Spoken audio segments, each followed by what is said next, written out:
Good morning, everybody. This is Mark with Beyond the Struggle. I am here this morning with Jamie. Jamie, how are we doing this morning? Hey, Mark. Good morning. I'm doing great. Thank you so much for having me. Yes, absolutely, absolutely. So, Jamie is here this morning to tell us her story, and she is going to start off from the beginning. We are, I believe you're in Texas. You said, right? Yep. All Yep. right, so we're an hour difference from each other. So we'll go ahead and get started. And once again, I just kind of want you to go ahead and tell your story. Start back as early as you can remember, and I'll stop you and ask you a few questions here and there, but nothing major. I want you to be able to tell your story. So take me back to your first memory when everything was good or when everything was bad. Your choice. All right. So I'll start with I'm Jamie and I'm an alcoholic. Those were words, y'all, that I never, ever would have thought that I would have had to say. I grew up strict Catholic family. I was the oldest of five. Parents never drank. We prayed rosary every night together as a family, all the things. All the things. I was the one who was in confession like every day because I just wasn't that strict Catholic girl. I just was, you know, ADHD and wanting to try new things and, just all the different things. I didn't know at the time how bad my anxiety was, that I had a ton of anxiety. And so it was like 15 or 16, I think, that I started in with, just trying the wine coolers, the Boone's Farm. Back in our day, it was the field parties. Did y'all have the field parties that were so like, oh my? So it was, the field parties and the Boone's Farm strawberry, all the things. And it was just, I would sneak out and go do that. And, it was fun. I was still, drill team. I was all the things. It was then that my family ended up moving and I had graduated from high school and I was like, I'm not going with y'all. Who wants to move to Waxahachie? And so I stayed and got a college degree, worked through, everything, just all the things. And I was doing great and didn't party a lot. I'd have wine here and there, just stayed really, really, really focused. And during this time in my life, it was during I don't know if you remember back in the day, the heroin epidemic that took place Oh in yeah, Plano, the MTV. yeah. So I graduated from Allen High School. So Allen and Plano are right there. So all of my friends, all of my people just got, I mean, wiped up by this heroin. It was bad. People were dying left and right. Our cheerleaders are, all of it. It was just like to live it was like, oh my God. But I was the saver. I was the girl who, come on, y'all, stop. The one who was Yeah. always, I Mhm. never tried it, never did it over my dead body. Was I doing that? So I was like the responsible one, taking care of everybody. And that's kind of been my whole story. My life is, the Yeah. oldest and take care of everybody, be the responsible one, this and that. And so, got my college degree, became a teacher, ended up marrying who is my ex-husband now. And, he had gotten into the terribleness of that epidemic. And so I was by his side, like, no, nonstop, just helping him, got him clean, all of the things. He got into the army and we started having kids. And so he was deployed several times. And it was in that time, that I started using like the wine as like, oh my gosh, I deserve this, right? Like, Mhm. oh my God, like kids are so much, my gosh, kids are so much work and I'm a teacher and I'm a this and I'm that. And it's the constant, like, pat on your back. Like, there's a whole lot of people who are doing the same exact thing and they're not turned into wine. Yeah. But, at the time, I was so strict about my wine drinking. I would have three, those little like Franzia, those little like Oh bottles yeah, yeah, come in a four yeah. pack. Well, I would only drink like three of them because I wasn't drinking four of them because four was a whole bottle, and I wouldn't drink a whole bottle of wine, all the things, all Uh, the things. I four, was, four, four makes you an alcoholic. Don't do it. but three every night does not make you an alcoholic. Okay. No, Not no, no, no. And so I was able to do that for a really long time. If I had my three, I would get the kids situated in bed after their bath time and all of that. And then I would have my 3 glasses of wine. And then I'd have a banana and 3 glasses of water before I went to bed. And, just like I was like this regulated alcoholic back then. And I didn't Right. even know it. Over my dead body back then would I have ever even spoken the words that I'm an alcoholic. I mean, no way, Right. no way. And, so it just went on like that. And life just, as my kids got older, we ended up having four. My ex husband and I ended up divorcing because he was alcoholic.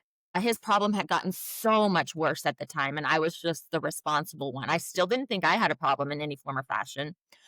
His disease had just progressed so much, and I just didn't feel like I could do it anymore. It's the four kids, the teaching, all the things, and he wasn't willing to get treatment at the time, and I was just like, "Oh God, I can't do this anymore."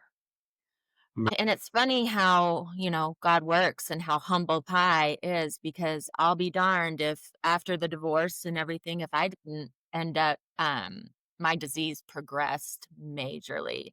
Life got so stressful. The kids are older, you have four teenagers. I'm teaching fourth grade full time. COVID hit, all the things. And it was just like, holy cow.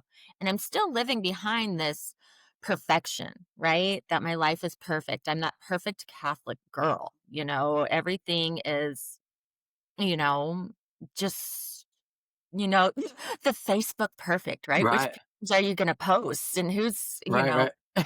I mean, like, yeah, and so, and as that went on and my oldest started battling with a lot of different things, and being a mom was just really difficult, because I was so, all four of my kids are gifted and talented, and I was head of the PTA and teacher of the year and hosting all the parties in the big house, just everything. But in that time frame, I was dying inside, dying. And Right. that's when the sneaking started. That's when I knew I was going past my little 3 bottles of Franzia, and I would start buying boxes of wine because, hello, I was going to save money by buying boxes. Why go every day to the gas station and get a four Right. pack because people are going to know that you drink every day?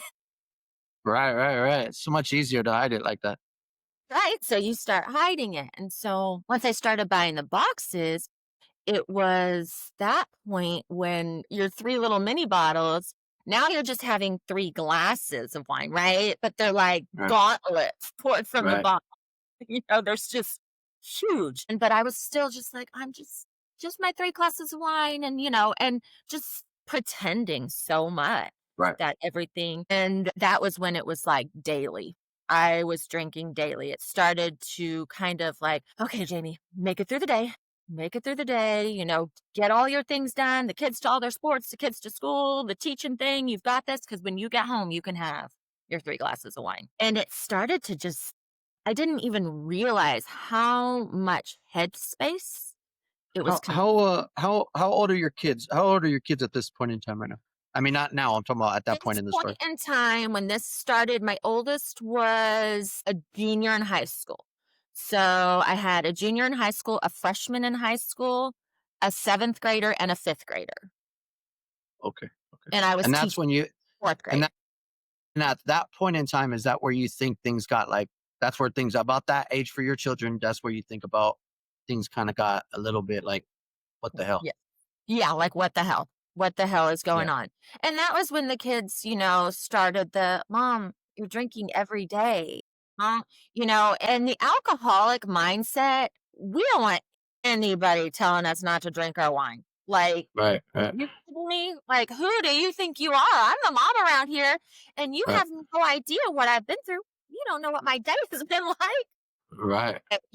They were in their own way trying to, "Come on, mom." And, when I look back on that, I wish with everything in me that I would have listened, that I would have stopped, that I would have thought, maybe this is a problem, because at that point in my life, I still didn't think it was a problem. I was Right. still justifying that, well, all I'm having is 3 glasses of wine, and Jesus turned the water into wine for me.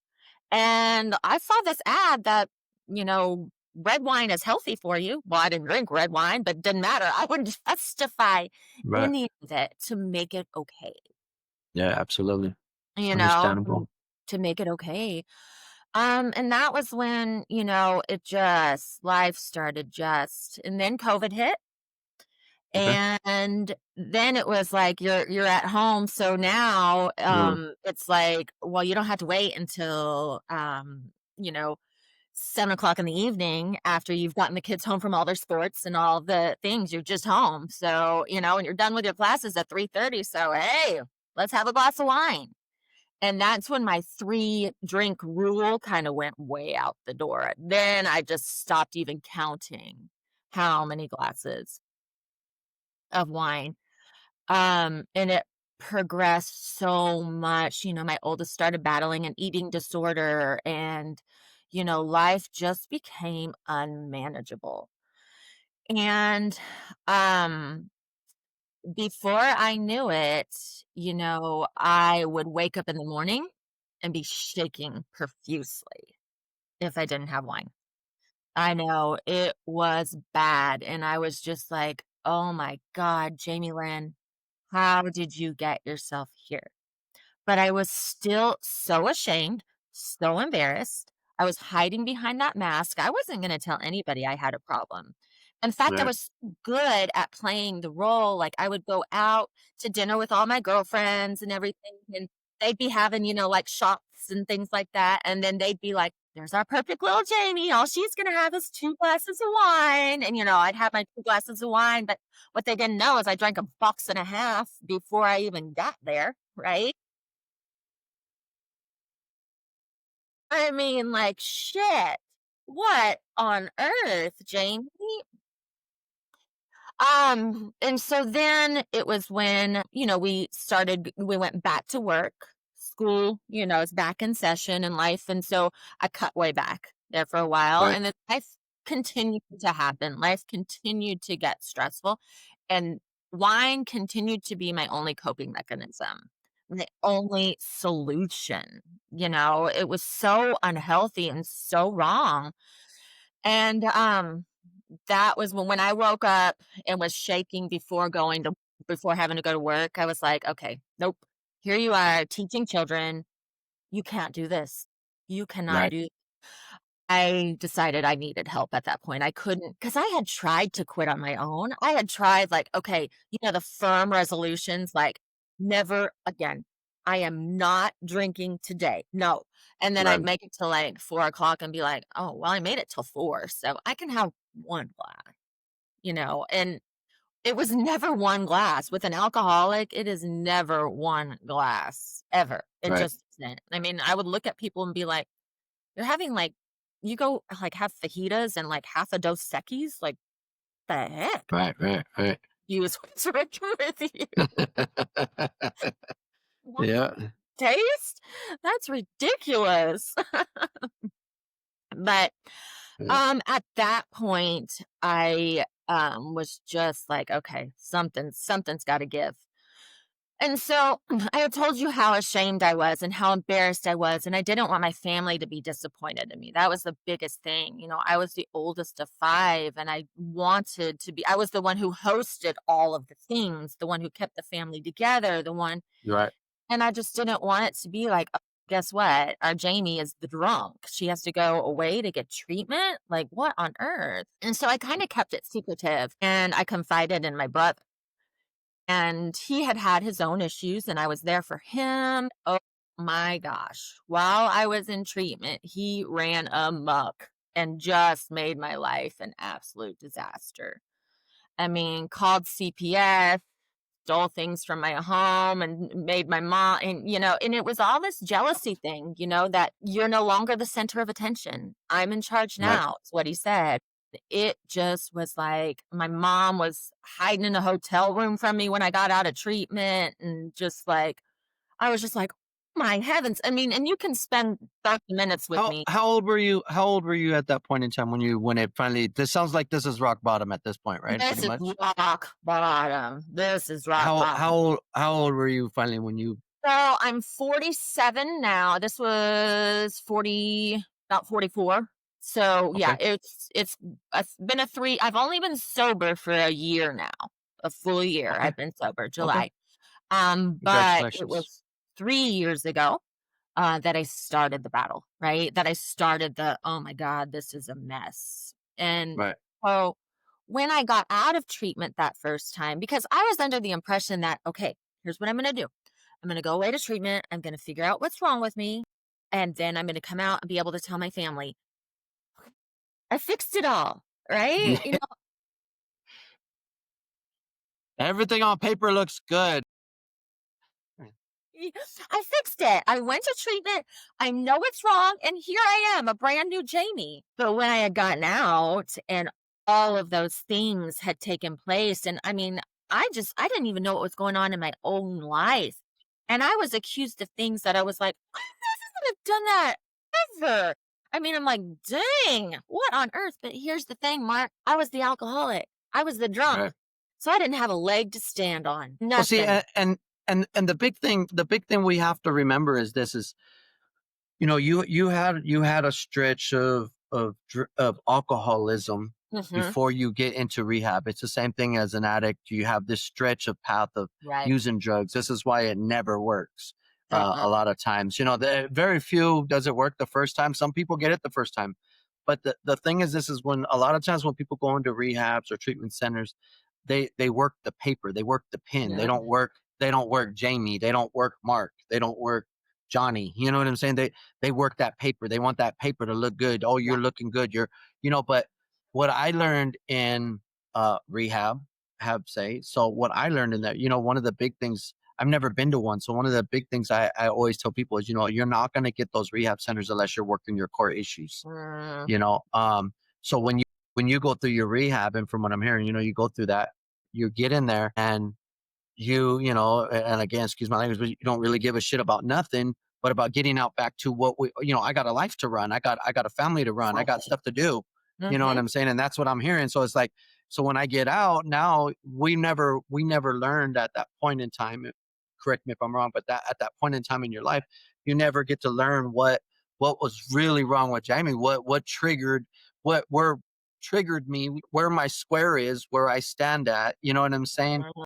What is canceristic to Jamie that will make me turn back to this. Therefore, you don't have a square to stand on. Once you get out of rehabilitation, you don't have a square to stand on, and didn't know that problems were one of your triggers. That Yeah. you think you can take this wine and make it cope and go away. You know what I'm Right. saying? So let's get Absolutely. back to your story. So now you're getting out of rehab. Sounds like you're headed into a whole bunch of good stuff.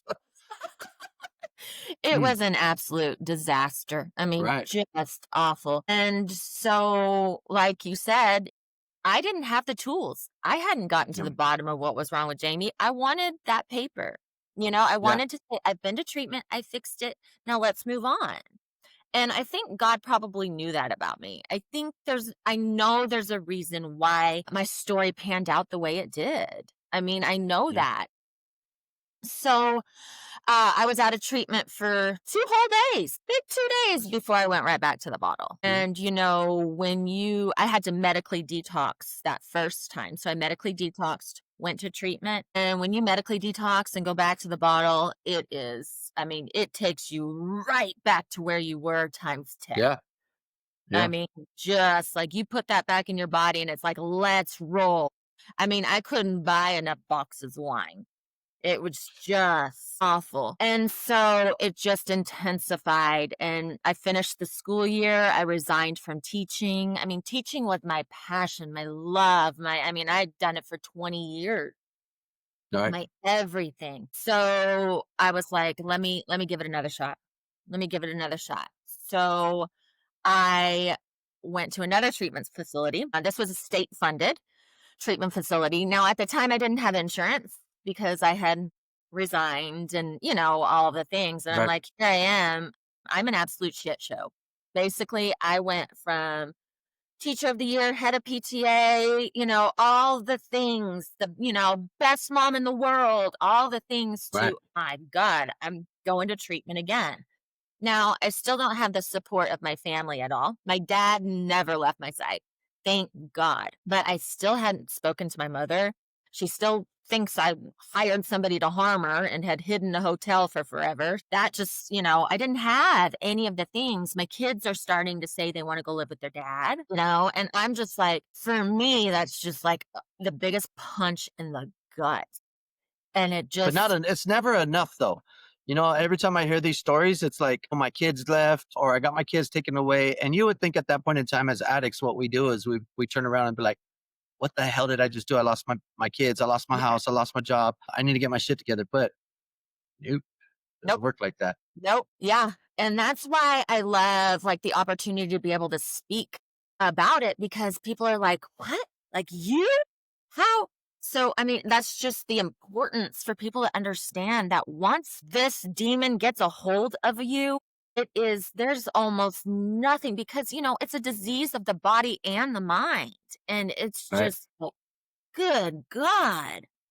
So I went to Nexus, which is a state funded treatment facility. And I was one of the only ones there who wasn't court mandated. I had gone on my own accord. Everybody else was court mandated. And, they wanted to check their boxes and get back on the streets to do their shit. Right. Right. Right. So it wasn't a safe haven for me to get to the bottom of what was wrong with me. I mean, like they called me Barbie doll and what's Barbie doll doing in here and stealing food off my plate. And, I was just like, Right. patience. So I was supposed to spend 30 days there and ended up spending 2 weeks. And I was in the counselor's office just in a puddle on the ground, like, I can't get better here. They hate me. I mean, it was just like, my gosh. And so the counselor called my dad and said, this is not a place for her to get better. It just isn't, And so Right. my dad did get me. So that was 2 weeks in. And so I made it about less than 2 weeks. And I decided, well, maybe a Pinot Grigio will be fine instead of a Chardonnay. Surely Oh it's yeah. the type. It's the lighter side of the world, right? Ouch. This is gonna solve my problems. So now I've Well, yeah. medically detoxed twice, been to treatment twice, and I'm gonna put this shit back in my body again. And Right. so where do I Well, yeah, end up? but you're not doing heroin. You're doing cocaine now, right?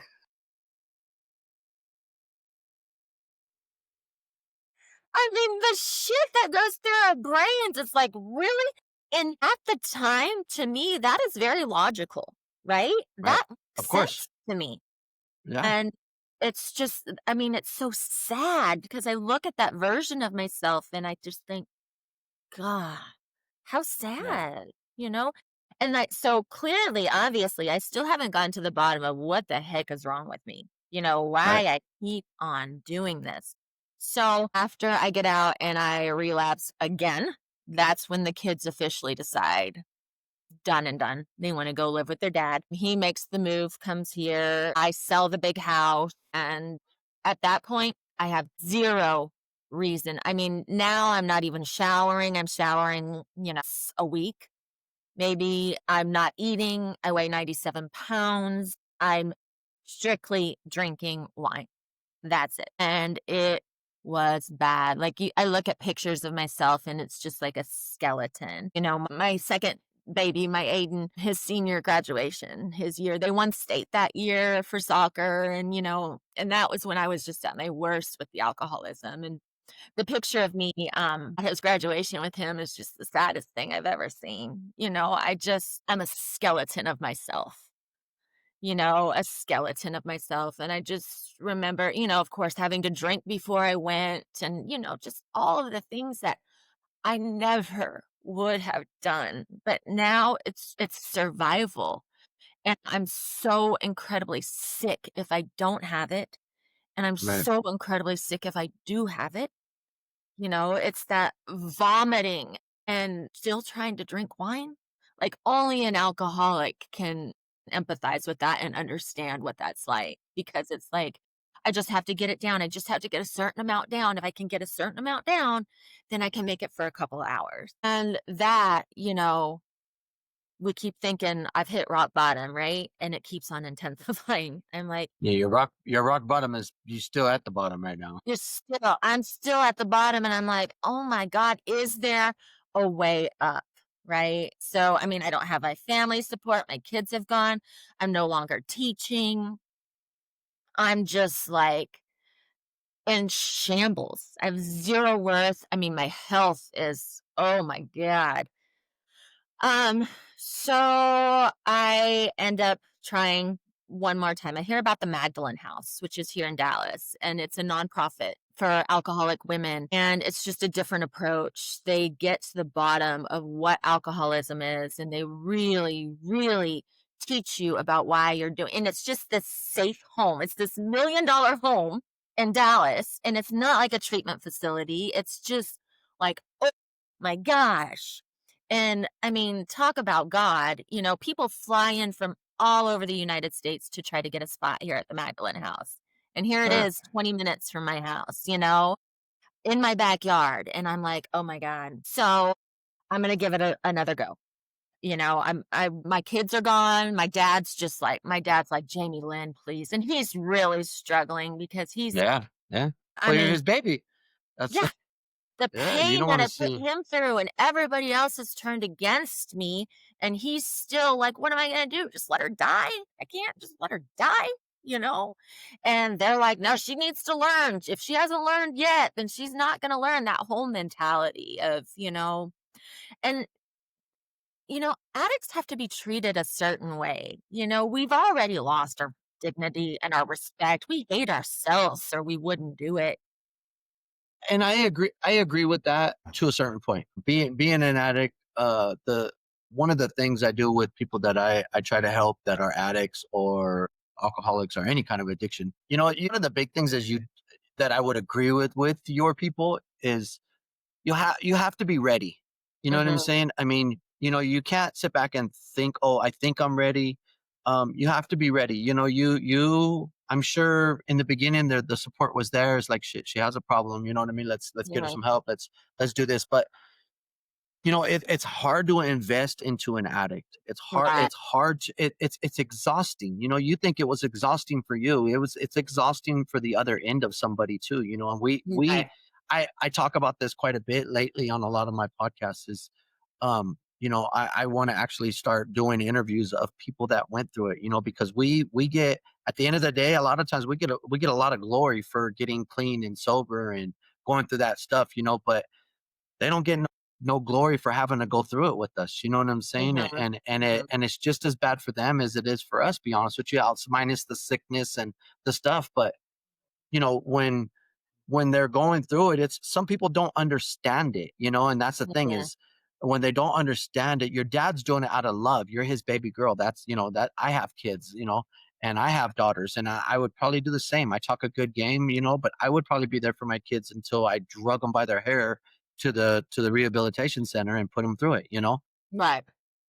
But you got to remember this though, and if I can help you with anything in your mind when you look at stuff, always put yourself in their shoes. If you it's really hard for a person to sit back and say, "Oh, I don't even give a shit about her no more." Nobody, I don't think that that's the case, and it's not that nobody gave a shit about you. It's just they're tired, they're exhausted.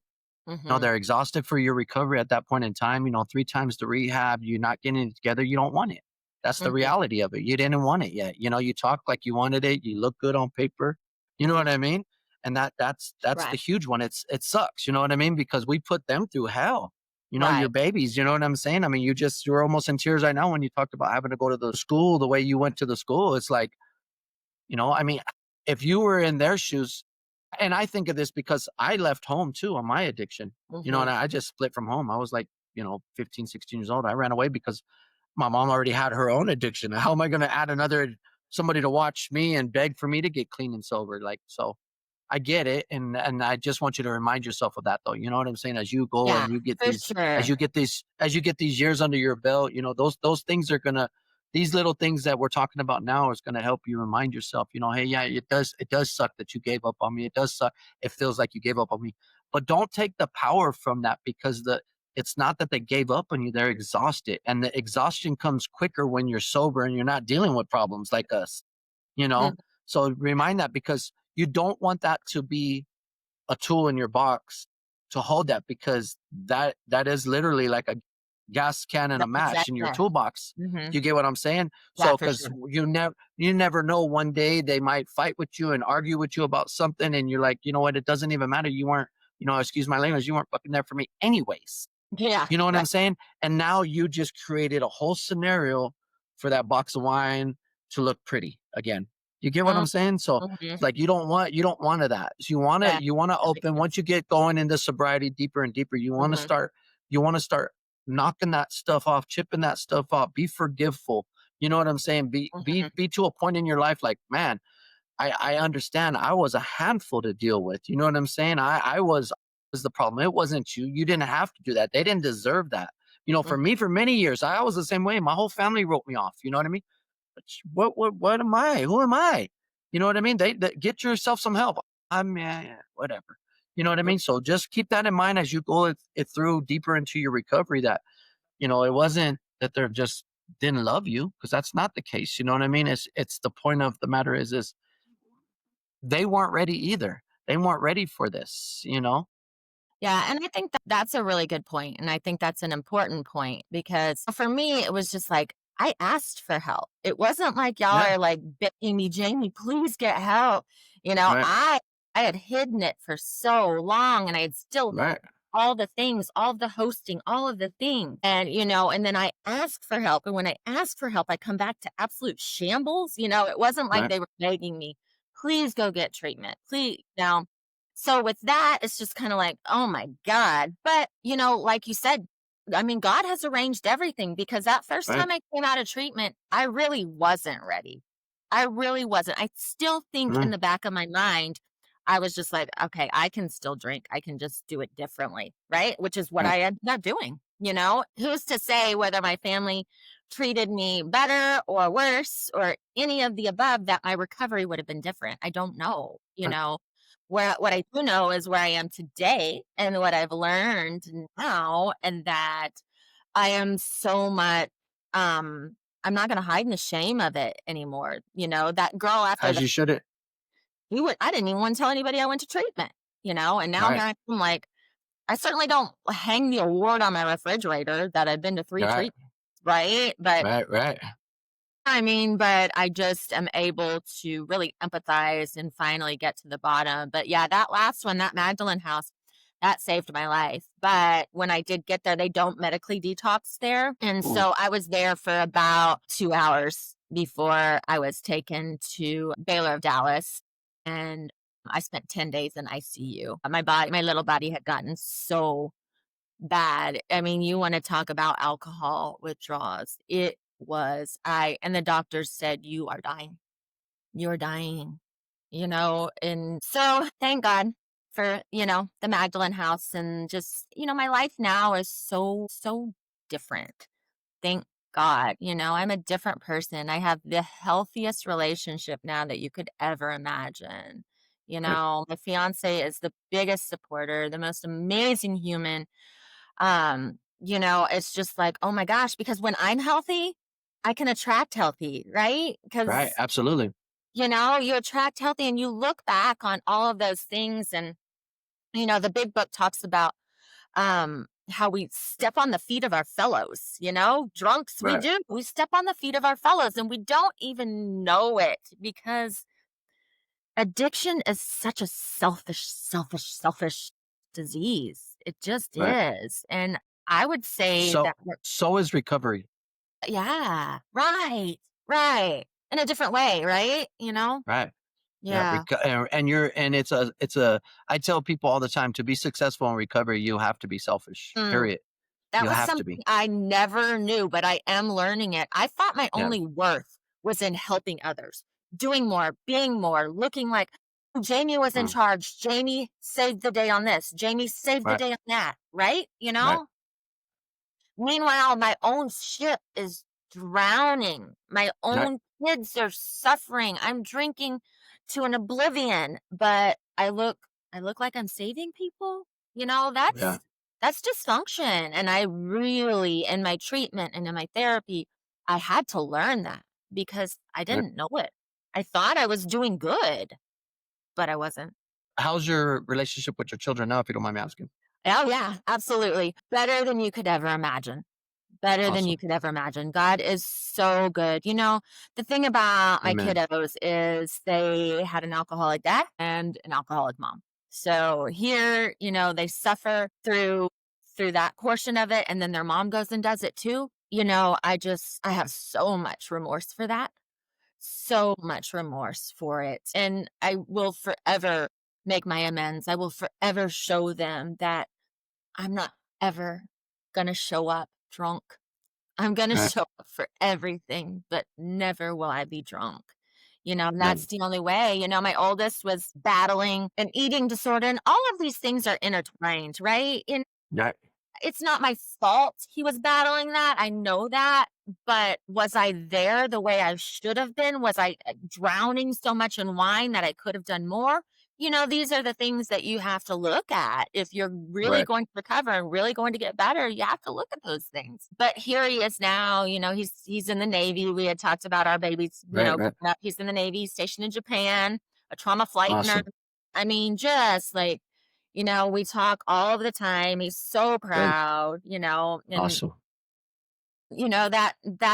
that high school graduate that I told you about, he's forgiven me and our relationship is so good. And they now have, you know, while we're not together in any form or fashion, my ex-husband and I, but they have a sober mom and a sober dad, right? Good. That's good.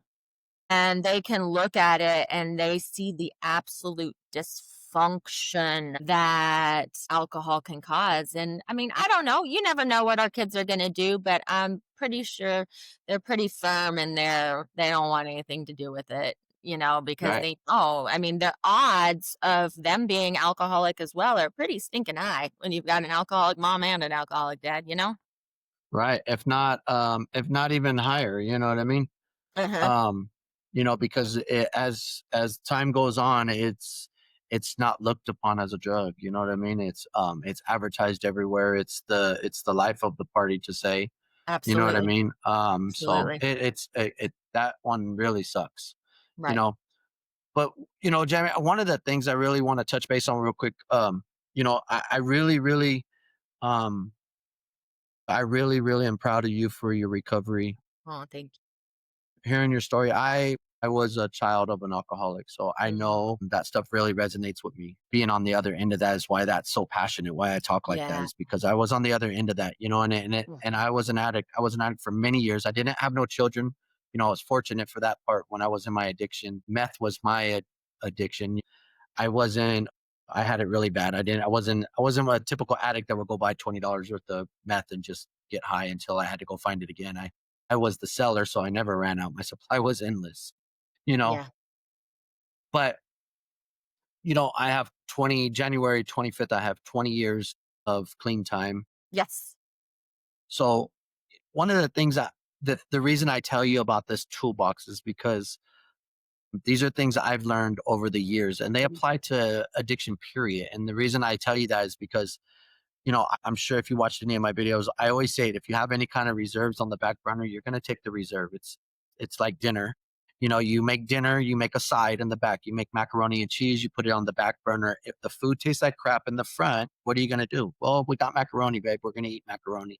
As long as there's something on the back, you have that option. Now, if it was in the front, it was like, it's not that great, but I'm hungry. I'm going to eat it. You get what I mean?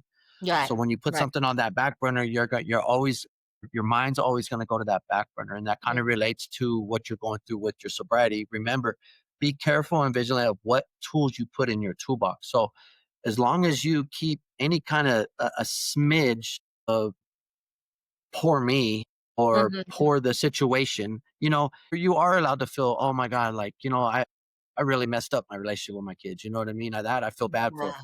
But be careful because when you put something away, it's kind of like wine. When you put it away for a long time, it'll fester. You know what I'm saying? Mhm. And Mhm. it doesn't take too many times to put a bunch of tools in there that you don't need, if this makes Mhm. sense. You know what I'm saying? So it's dangerous to sit back and put anything in there that may trigger one day like, damn, you know what? Why did I do this? Or why did I do that? Or you know what I mean? You don't want to play those games. Mhm. You want your foundation to be as solid as possible. You want your square to be just absolutely squared up perfectly. You Mhm. know, that's those are huge stones in your life that you got to keep there to build a great foundation. You know what I mean? Don't beat yourself up for the past. The past is past. Let's make a future that's in front of me. That makes sense. You Yeah. know, so when you go through life, you want to be able to, go out with your girlfriends and they are drinking wine, and you know what I'm saying? Obviously, you don't want to be put yourself in those situations, but life has its own situations, and it's gonna Right. happen. You're gonna Yeah. be somewhere where that's gonna happen. You're gonna be at a cocktail party with your fiance, or somewhere, and somebody's gonna pull out wine, and and it's might be even your favorite brand. You know what I mean? It's gonna happen, and you gotta learn to have those tools that you're okay with yourself. Be okay with Jamie. You Right. don't have to prove it to your children. I always tell everybody, and I get a lot of people that disagree with me on some things, but you don't owe nobody nothing. You owe yourself first. You Mm. owe Jamie. That's who you owe. You don't owe your children nothing first. One, you can't be the best version of you if you put everybody in front of that. Yes, you do want to be the best mom you can be. Yes, you do want to be the best person to present yourself to God. Yes, you do want to be this best version to everybody, to your fiance. But in order to do that, if you don't love Jamie, you don't love yourself, you don't put yourself first, all that other stuff is not going to matter. But you got to want this more than anything in the world. In order to be successful in your sobriety, you got to want that more than anything. And it's not like, "Oh yeah, I'm a year clean. This is awesome." No, don't respect it. Respect it for sure. Right. You know what I'm saying? Right. For sure. So that's For that's sure. that's definitely the advice I would love to give you. I love that. That's powerful. You keep pushing forward, but don't always remember respect it. And you got to put you first. Don't as addicts and stuff like that, we put everybody first because we know. Let me help you. Let me help this. Let me help that. I'll do this. Until we're so thin that we're vulnerable. Yeah. And that's now that you're ready and you're doing it and you're successful again and you're doing these steps. Just be mindful. Always work on Jamie. Always keep that path you're going. You know what I mean? Don't let that. You know, I, I'm a firm believer of learning your core values. That makes sense. You got Yeah. you got to learn what your core values are. What created the monster that drank the wine? What created the person that Mm. just couldn't say no? What created the person that just said, shit, my kids are gone. Don't even matter. I'm going to drink more. What was that? It's going to hurt. You know what I Yeah. mean? It's going to suck. The band-aid's going to be ripped off. You know what I mean? But these are the things that we have to work, or no matter how much we put this beautiful picture up, it's still at the inside. There's still a band-aid that never got taken off. You know what I mean? For that, Right. for that wound to heal. Mhm. And it happens. You know what I'm saying? And it sucks to say it. I know you're in a beautiful relationship. It could be, your first marriage. You know what I mean? It could have been you were hurt from this first marriage. It could have been something usually is there that Mhm. set this into play. And it's not just, oh yeah, Sure. well, I thought I could do this. There's something there that made you constantly not want to deal with the the realities of life. You know what I mean? For So sure. then that's the same way. I don't notice it. I didn't wake up one day and say I want to be a meth head. You know Mhm. what I mean? Right. I got introduced to it. I liked it, and then when I came down off of it, I seen the reality of life. So I didn't want to do that no more. So when I tried to get sober, it was like that. Why? I like the way Right. it made me feel. And that might be your reality. You like the way at the when the times were good, it was good. Yeah, absolutely. Like just that time, that silence, that numbness, like that. And you're right. That's been the biggest part for me is like getting to the bottom of it and feeling all the things, because my parents were never divorced. They never drank. Yeah. I didn't have like this life where it was just like poor Jamie, Right. It was just like, "Oh my gosh, how do Right. I really get to the bottom of the things that, caused me to pick up that bottle of wine?" And I work on it every day, every single day, every day. And Nice. Nice. yeah, yeah, you're right. And I love, love, love how you said respect it Yeah. because, as I think as alcoholics, addicts, I think we could have a tendency, myself Right. to be like, I got this, yes, look at me. And in an instant, it could all be taken in an instant, one vulnerable moment of, oh yeah, I can have just a little bit. I mean, like, I don't even use hand sanitizer, none of the things. I don't want that shit near me. And I Right, never right. thought I'd be like crazy like that. I was like, oh my God, what's wrong with these people? But I do. Right. I try to I try to really, really respect it. And you're right, keep my resentments down, gone. I mean, because those are Yeah. the little things that will set you off and rob you of everything. Yep. Absolutely. All Yeah. right, well, Jimmy, I'm gonna wrap this up now. I will have this posted here in a couple of weeks for you. I will Like, let you know when I do. I would love to have you back on the show at some point in your life if you're interested in doing any kind of live interviews or anything like that, or something like that yeah. you like to share and jump on a panel. Sometimes we do panels with guests. We would love to have you on there. So keep that in Absolutely. mind. Honored. Yeah, it would be fun to get a few people together and we can sit there and chop it up. That's what we like Let's to do do. it. Yeah, absolutely. All right, young lady. So I'm gonna let you go. Enjoy your Saturday with your fiance and enjoy life and keep your head up. I'll check back in with you. And so if anything comes up in your life that you want to share, feel free to let me know and we'll put you on there and let's talk about it. You know what I mean? Let's do it. Thank you for spending your morning with me. I appreciate it so much. Have a blessed one. Keep doing great things. Thank you so much. Thank you. All Bye right. bye. We'll talk soon. Bye bye.